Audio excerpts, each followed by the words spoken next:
Carmad bagian kagenep, novel karya Chandra Hayat atanapi Raden Haji Uton Muhtar Safei.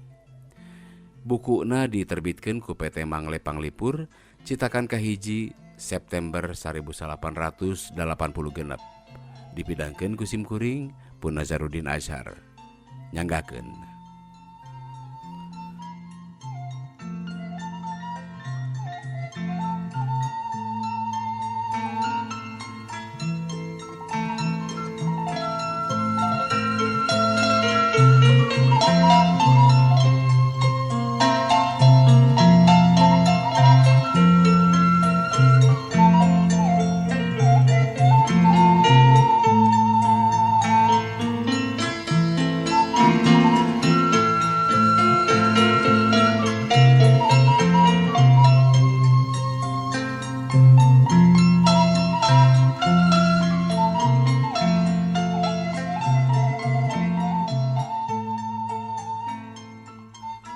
Ti salasa nepi ka Ahad alabatan 10 windu karasana.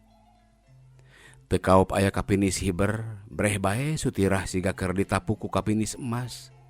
Seuri imut ka manehna, mere budi tanda yen rek teu sumingki cenah. Eta kecap nyantel kana atina. Nu matak hegar teh eta pisan, si manis, si kapinis emas, muarek nyebut engke, hartina teh sumangga ayeuna sadrah ku rumasa kahutangan jasa. Kitu kacapangan Carmad dina hatena. Pamajikanana tiluanana karageteun, nah Carmad jadi gumbira-gumbira teuing. Saeutik-saeutik seuri jeung mindeng ngahariring. Ari kabisana minangkana mah ngan pangkur, meunang ngapalkeun tina wawacan Panji Wulung baheula anu kieu unina teh geuning. Sejak nyaba ngalalana ngitung lembur ngajajah milangan kori jeung saterusna. Ngan sakitu-kituna kabisana teh. Pupuhna pangkur sote, da ari ngong mah tembang pangkur lain, durma lain, jabar rebek jeung silung teh. Tempo-tempo sada lagu bajing luncat atawa teuing lagu naon. Tapi ngong deui bae, dicai, di kandang domba, dina beus, sumawona di maape mah da dipuji-puji, majar teh. Lah. Nah, eta aya swanten mani Gusti nu Maha Agung.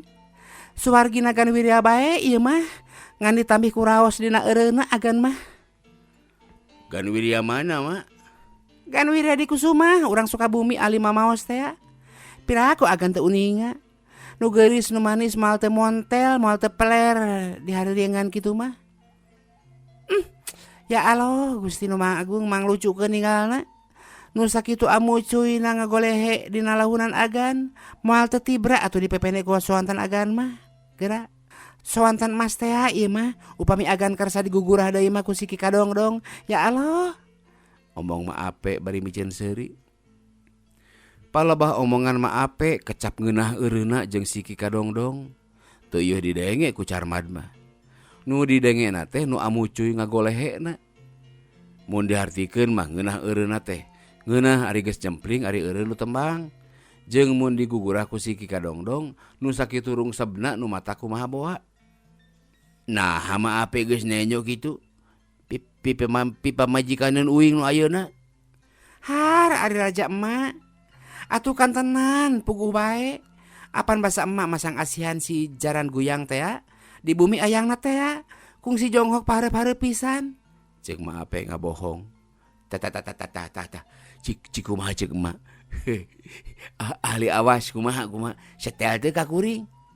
Cocok teu. Ya Allah, agan kantanan wae atuh setel mah. Rama sareng Sinta anu bungkeuleukana teh sing goreng ieu dunungan emak, lain dina wayang. Da panyangka emak mah eta nu dipikapala teh sanes kitu. Emak teh kaditu enjing-enjing dina saat bintang Juhal apaskeun itu, unggulkeun emak. Nah, ada eta dina saat sakitu apesna. Aduh, tobat agan eta sorotna. Soca sareng cahayana kulit mani ngempur sareng laleb. Lir bolang kahieman teh saya tosna eta mah agan. Da barang prok mah emak tepung manawi teh aya bulan turun ti langit ka bumi. Samborong teuing dunungan emak kaping peongan, da emak ge awewe bogoh. Malah asa teu acan menak anu sae tur sami manis lir putri jin kitu mah.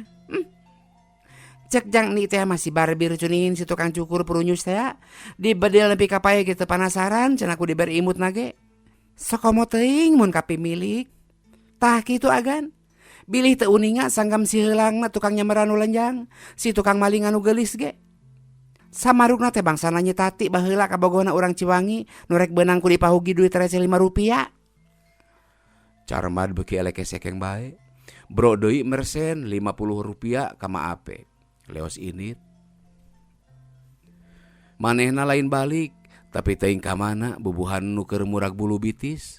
Karep nangan hayang papanggih wae jeung Sutira. Saban poe manehna lunta ka kota, susuganan kawenehan bisa papanggih di jalan di pasampangan.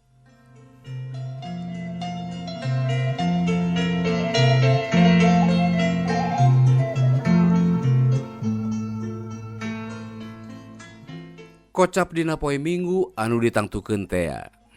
Di Cikirai geus aya Ki Obing, Ki Darma sarimbit. Dipayun di bumi biasih dipasang pas kembang dina meja. Teu dipapaesan deui da pugu geus matak hegar mawa gumbira. Sagala pantes bararesih teu kudu ngadadak kakebut deui ari aya tamu. Pot kembang harerang nu gede nu leutik dicet, nu tina poslen kuno eusi kuping gajah nu saleger, sawareh suplir ngaremploh. Dina blumbak rupa-rupa jaber kotok jeung bogenia lelucu rupa-rupa warna. Pinka beureum paselang jeung bodas marakbak di sisi pager. Tehel di bumi herang ngagenclang, eukeur mah sering dipel jeung dikosok ku hampas kalapa. Turug-turug sering dianggo carali kudu ngaraos. Tengah bumi disaput ku samak pandan wadalan tasik. Di juru bumi amparan teh dilapisan ku alketip kanal pikeun calikna para tamu anu diistimewakeun. Tengah-tengah alketip ditaplakan deui pikeun nempatkeun leueteun jeung saterusna ti eta sumawona lamun deuk taruang.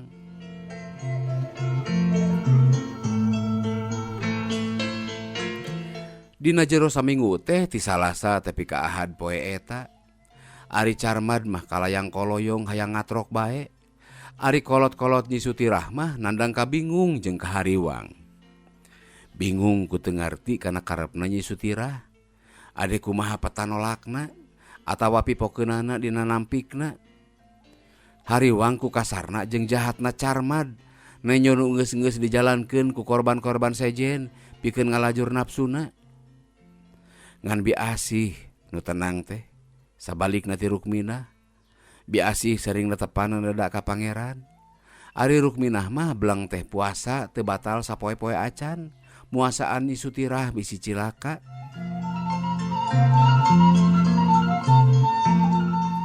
Jam 10 leuwih Carmad geus ngagegag datang meunang dangdan satakar kebek leuwih ti biasa. Ngan ayeuna mah di samping samarenda beureum, bajuna tropikal, pecina beureum, di sandal hana, diiring ku dua lalaki jangkung dadeg saurang deui leutik-leutik pendek. Katilu awewe kolot pakeanana wareuteuh. Carmad dipapag ku Sutirah, ku Biasih nu diiring ku Bicio, hiji rencang nini-nini gegeran. Ki Obing deui, Ki Darma jeung sawatara deui. Nyi Sutirah sakumaha sasarina dangdan ari isuk-isuk mun di imah rek nampa tamu. Tapis pisan milih nawarna. Diacuk paris bungur polos si Ki Gandaria, di samping kebat kawung eces bodasan batik Banyumas, sandal malang kulit hideung nu herang buatan toko jelita. Hakna penek satengah kelom, kutang katut behana bungur, sapulas jeung baju, epekna beureum rambutan. Tusuk konde mata mutiara persenan ti ibu direktrise teh, ku Biasih dijangkepan, ku gagantel kongkorong, suweng katut ali jeung panitihna. Eta kabeh harita dipake. Maniting jorelat pamorna. Gelung jeung buuk taya robahna ti basa indit kakademangan. Sabab eta kostimna Nyi Sutirah dina gelung mah. Gelung Bandung teu dijabing nu mawasari kana sirah jeung buukna jadi siga galing asli. Diwedak ngan sausap tapi rata make wedak yayi buatan Jogja, matak ngalemesan kulit tur leleb seungitna. Rombongan semah datangna olohok kanu mapag. Nu gandes pantes andalemi sarimeakeun batur, marah mae jeung hade basa. Carmad ngeleper hatena deg-degan. Pangiringna ngadak-ngadak kadatangan rasa isin. Maape olohok nanyaan ku kagetna na Nyi Sutirah guluburna kitu. Payus mun turunan ratu, nyatakna wadalan kota terah menak lain samanea.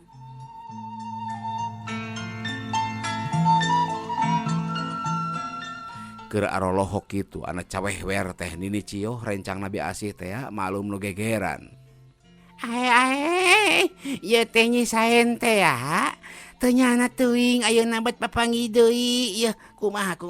Tetet kasaha ayeuna Saen? Kasaha ayeuna teh? Kasaha ieu lakian? Ka ieu nu ginding badegul baregud bari belang. Bari nunjuk ka Carmad. Karek tepi kadinya ngomongna Cio gawat ku Bi Asih di Jawang bari dipuncarang di kerungan. Mun teu kaburu dikitukeun mah maklum nu gegeran teh ya. Tapi ka mana boa nu rawecona. Nu araya ge milu reuwas jeung era sorangan bari mangkek piseurieun ku Bi Cio kitu peta teh. Carmad ngadilak panonna mani sigarek murag ngagorolong ku dipolototkeun melong ka nini-nini. Lebokeun kerud anjing teh. Ceuk dina hate Carmad awahing ku ngewaeun. Ari maape puguh bae reuwaseunana mah. Keur anteng-anteng mencerong Nyi Sutirah, keur muji dina atina jeung niat rek nurutan ari dangdan. Aya nu nyebut ngaran sabenerna. Ari dileuk teh Nini Cio tukang uleg nu baheula dagangna di hareupeun imah dununganana. Kapak saatu nembalan embung-embung oge. Sumohon. Ya alo, aceuk teh geuning aya keneh di kieuna. Kumaha icalan keneh aceuk teh? Kuring mararasaan keneh ku raos lotekna, raos ulegna aceuk teh. Antu Nyi Saen ayeuna mah bahan-bahan geus mahal, anu ngaranyuk loba tapi hese mayarna. Kapan Nyi Saen ge hutang keneh ka aceuk wareto 3 pincuk lotek kerupuk genep buleg 2. Sok ayeuna bayar da boga salaki nu ginding meureun loba duitna. Ceuk Nini Cio bari ret ka Carmad samarukna salaki nama Ape alias Nyi Saen. Lamun lain didinya jeung teu keur dina kaayaan kitu sarta teu geuwat kumaha Ape diterangkeun yen juragan Carmad teh dununganana nyamenak nyabeunghar. Duka kumaha amarahna Carmad. Ku disebut beregud bedegul, nyebut belang deui. Leuwih cuaeun keneh disebut boga pamajikan ka Ape ka nini-nini ceang, ruruntuk ungkluk nu goreng sopak goreng patut. Sok bae Nini Cio dikeupelan 5 rupiah ku Ape ngarah jempe. Geus sok mah jempe nu balitungan ladang uleg teh.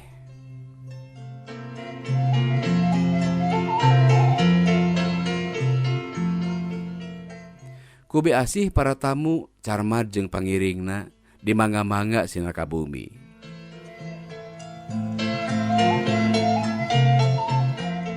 Gancangna geus ngajeng-jereng dina amparan. Palurah ge jeung Kiai Kurdi araya anu bareto nganteur ka kademangan teh. Tina papada panasaran kumaha geletuk batuna kecebur caina. Sajabat eta papada kayungyun dedengeun ku ucapan jeung tatagna Nyi Sutirah nyarita. Pujieun benerna pikasarabeun eusina keur geulis teh binangkit bisa nyarita. Geus beres sararea dariuk. Ku Bi Asih dinuhunkeun pisan ku sumpingna juragan Carmad nu nohonan jangjina ka incuna Nyi Sutirah. Saterusna ku Bi Asih ditaroskeun deui. Nah kira-kira sadayana inu hadir ke ngingiring ngadangukeun atanapi bade badanten paduduaan katilu maing bae. Carmad gancang pisan ngajawabna teh yen hayang paduduaan, tapi Nyi Sutirah kahayangna dina riungan. Bila aya kalapatar anu kada dilareskeun, maklum abdi teh kirang katerang, kirang luang sareng isin. Ceuk Nyi Sutirah. Carmad ngagelenyu ti ditu nama, tapi rada kalepasan, mani ronghok huntuna milu masamoan. Wae emang mah di mana-mana ge nurut ka Nyai. Moal mawa karep sorangan. Walon Carmad anu ujub yen moal gagal deui daekeunana Nyi Sutirah nenyoge lenyehna siga nu bungah kadatangan manehna jeung ditungtungan ku kecap isin. Nandakeun yen misukana kapisalakieun dina alam kabudakan keneh. Da anu teu misuka mah sok jebres-jebris nandakeun teu sudi teh. Lolobana budak parawan make sok jeung ceurik sagala, ari dipaksa-paksa sina nembongkeun kanu nanyaan teh. Nu araya taya nu teu milu salempang, sieun Nyi Sutirah daek ka berhala nu kitu rupana. Nyaah ku manisna, nyaah ku pinterna, nyaah ku sagala-galana we. Keur lain babadna, lain tandingna teh. Eta dek dijieun nu kaopat, rek dicandung. Hudzubillah min dalik. Cek salah saurang wanita anu harita hadir kacaletot rada kalepasan bari ngaberi gidig, hadena bae taya nu ngadengeun. Geus jempe taya nu cumarita taya sora-sora acan, biasih ngamimitian nyarita. Wirih ayeuna tos kempel, atuh urang bareng we ngawitan sangkan tere-tere aya cangreud pageuna, aya cekeleun. Maing ulah asa diganggayong kieu. Mangga atuh juragan ngawitan. Tartibna kedah kauninga pamaksa dan juragan kusadayana, lisan ti juragan. Margi anu parantos-parantos ka kuping mah kumaing can yakin. Tur ieu Nyi Sutirah ayeuna mah sanes anakna Ki Darma, tapi anak maing. Ponisna ti landrad parantos aya. Hartosna maksa juragan anu dikedalkeun ka Ki Darma teh kumaing dibatalkeun. Sareng kedah diwangsulan deui ka maing. Da anak maing teh ayeuna mah si Nyai teh. Carmad reup beureum rai belang beungeutna, ku ngadenge dibatalkeun pamenta ka Darma. Sok sieun ku maingna mah ditolak tapi kabolaina. Tapi ras deui Carmad kana ucapan Nyi Sutirah pribadi. Yen moal poho kana jasana, moal sumingki deui kana pangajakna. Tandana mulang tarima jeung rek ngajurung kana maksudna nu hade cenah. Kahartina geus daekeun weh lamun dikawin teh. Carmad neger-neger maneh nyarita. Da teu biasa ari nyarita dinu loba jelema mah, komo dina riungan kitu bisa soteh jeung ape jeung panyawa atawa jeung budak angon. Ngomongna Arab ap-eueup, galab ongkoh jeung dirajek-rajek nu maksudna menta Nyi Sutirah rek dikawin. Kadenge sarta kaharti ku sakur nu aya. Walon biasih. Maing ngaturkeun rebo-rebo nuhun tina juragan aya manah kitu kapun anak. Nuhun saageng-agengna. Asa kenging kahormatan nu luar biasa.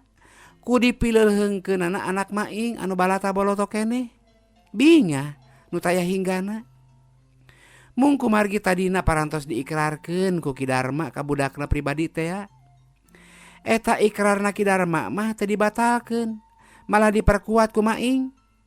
Maing ge masrahkeun kumaha putusanana ka jinisna. Saharita biasih malih ka Nyi Sutirah. Maksud neruskeun pertanyaan Carmad teu beda ti sakumaha nu geus kacatur ti heula sangkan diputus. Nu araya jempling lirga angkat tincak. Keur jempling kitu ngeng teh dina ruyuk awi tonggoheun masigit luhureun kuburan orok aya manuk sit uncuing. Disada mani ketir jeung kutarik mani nong toreng. Totonde mere eling ka manusa yen kudu tobat meme dipunut umur kudu ngayuga. Yen umur teh katungkul kupati, paeh teu nyaho dimangsa, sangsara teu karana dinyana-nyana, sedih perih teu kapikir ti mimitina. Nu ngadarenge kukurayeun, ngadak-ngadak ting puringkak bulu punuk, kutara-tara ti sasari atuh, bat aya manuk jurig disada di dinya. Keur mah nu araya teh hatena tagiwur, paur Nyi Sutirah ka irid jurig, ka bawah setan, kateluh ku parabun. Sabab katenyo nyisaen atawa ma ape teh nu kunyam-kunyam bae siga-siga keur mapatkeun asihan.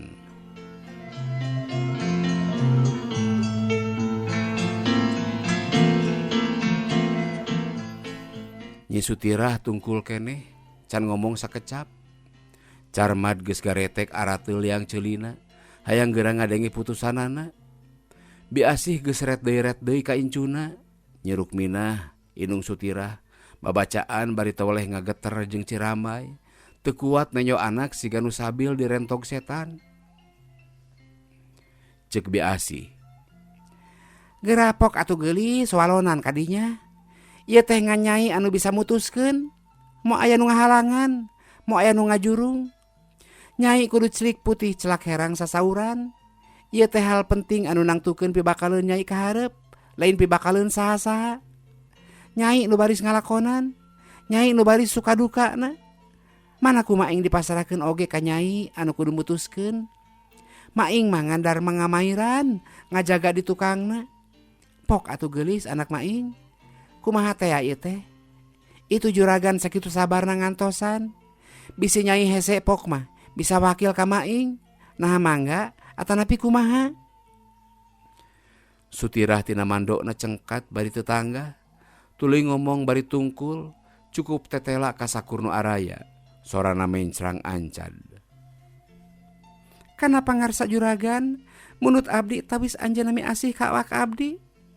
Ngahaturkeun rebo-rebo nuhun. Kalaresan di abdina teu aya pamengan. Mung nampi atanapi henteuna abdi kana eta pamundut ayeuna mah teu acan tiasa nyebatkeun. Abdi bade nada tempo heula luhurna 15 dinten, handapna 10 dinten. Ngemutkeun di bangsa deungeun anu tos marajeng mah nganggo aya waktos kanggo papacangan. Nya eta waktos anu khusus supados sami-sami tiasa silih talingakeun antawis nu bade laki rabi.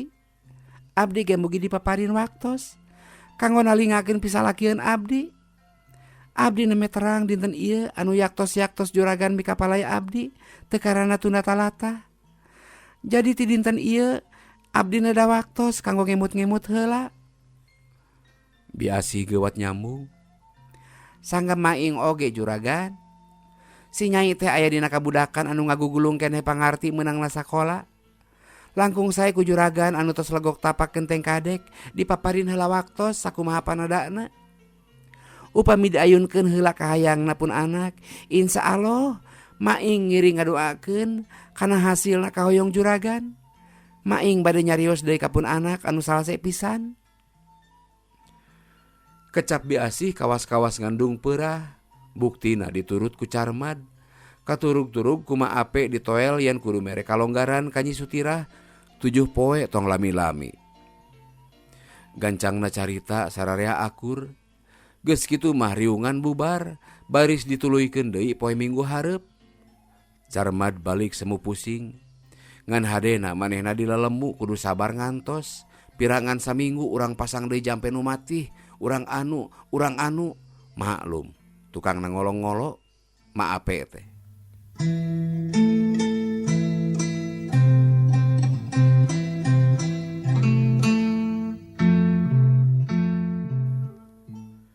Di Cikirai sabalikna sema. Birukmina indung Nyi Sutirah muntangan ka Biasih. Tina paur bisi Carmad teu sabar matak picilakaeun Sutirah. Biasih tonggoy ngadua teu beunang diajak nyarita. Ki Obing, Palurah, Kiai Kurdi, Ki Darma. Pon nya kitu deui siga-siga nu bara bacaan. Tuluy ngariung baradami. Nu jadi pokok kudu ati-ati ngajaga kana kasarna Carmad. Kana lembutna parabun lantaran Carmad ahli dudukun.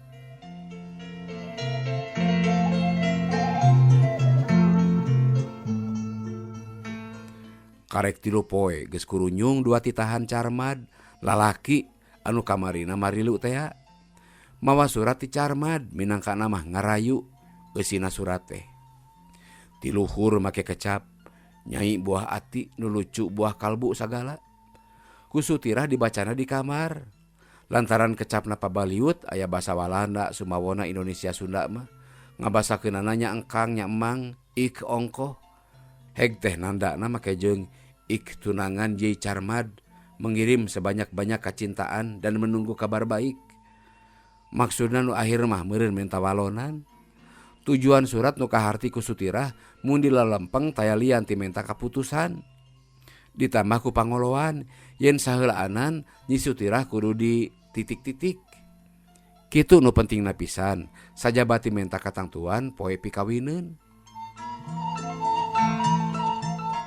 Sabot di kamar Nyi Sutirah nyieun walonan, jalma nu duaan teh rarat-raret bae ka sakuriling imah. Tuluy katarukang siga-siga kacai. Tapi ari baralik api-api poho kana jalan urut tadi, jadi weh ngurilingan imah. Keur kitu teh jol Obing. Obing bubuhan ahli oge kana kanuragan jeung palkiah-palkiah. Nenyo jelema anu kitu petana geus ngarti yen keur aya gawe lembut. Mun teu keur masang parabun, keur ngapalkeun kaayaan imah. Sangkaan Obing geus goreng. Paingan ti imahna keneh Obing geus teu ngeunah rasa jeung deg-degan hate. Kumejot hayang kacikirai tina salempang hariwang melangkanyi Sutirah jeung ka adi Nabi Asih. Ari datang nyampak dua jelema baturna Carmad kapargo pisan parak-parakanana siga-siga nu niat jahat. Ku Obing ditanya bari pura-pura. "Daramal naon kulan?" Nyi Sutirah nu ngadenge aya suara Obing kaluar. Obing dikaleng dibawa ka jero. Kumaingna diajak badami tina perkara suratna Carmad nu didago walonanana. Gancangna surat walonan keur ka Carmad ku Sutirah dibaca heula bisi maingna teu sapuk. Ceuk Sutirah, Kumargi dina suratna nu tatela mah nyedekeun waktu nikah sareng supaya abdi sabar jadi nomor 4. Ku abdi diwalar kieu. Maksadna abdi teh nyumanggakeun kana pangarsa juragan kahiji. Perkawis bade diwayuh jadi nomor 4 teu aya pamenganana. Da diwenangkeun ku agama Islam pameget ngawayuh dugi ka 4. Mung hoyong aya widi ti garwa-garwa juragan anu tiluan sareng aya tawisna ngaridoan boh kulisan boh ku serat. Abdi sieun ku nu sepuh. Kadua, samemeh nikah supados juragan diparios getih ku doktor yen getih juragan bersih tengandung panyawat kotor anu bakal ngareksak kana turunan urang. Katilu, mas kawin hoyong kontan ku dipangmaoskeun surat Yasin sabalikan dipayuneun wali sareng saksi. Moal bade nada artos atanapi barang perhiasan. Mung nu kasebat nomor 1 sareng nomor 2 mugi buktos dina minggu anu caketea. Sareng etang-etang latihan dina dinten eta teh abdi oge hoyong nguping anu kasebat dina nomor 3 heula samemehna dina riungan nikah. Obing ungeuk-ungeukan panuju, tapi Bi Asih mah ngajenghok. Nah nyai teh dek daek. Wah nah maing teh make bener si nyai kitu. Moalnya bisa ngeudunan jalma jauh kana agama mah. Pamajikanana tiluanana gawenangan ka doktor bae bolak-balik disuntikan da baroga penyakit kotor. Walon Obing. Hei, auzubillahi min dzalik Gusti, astagfirullah teuing. Ceuk Bi Asih ngabiri gidig. Kutan, panyana teh jelema ka urangkeun bae daek ibadah salat ngaji. Ampun Gusti, nu Maha Agung. Mugi-mugi anak abdi ditangtayungan, ditebihkeun tina musibat sareng maksiat. Obing nerangkeun saterusna yen kudu ati-ati. Sabab geus kapanggih bakal aya demit nyiliwuri. Nenyola ku lampahna jelema-jelema anu mawa surat ti Carmad bieu tetela yen arek julig, arek laku jahat. Ti samat poe ieu akang moal balik-balik ka Selaawi. Rek tetap di dieu heula tutunggon. Bisa aya siku si wulu-wulu galaga kancana datang. Mau ngamuk ke jamata maklum atuh ieu teh iblis bungkul. Bi Asih ngadenge kitu teh ngarasa ketir. Dina hatena percaya lanceukna teh lain ngomong sisiwo.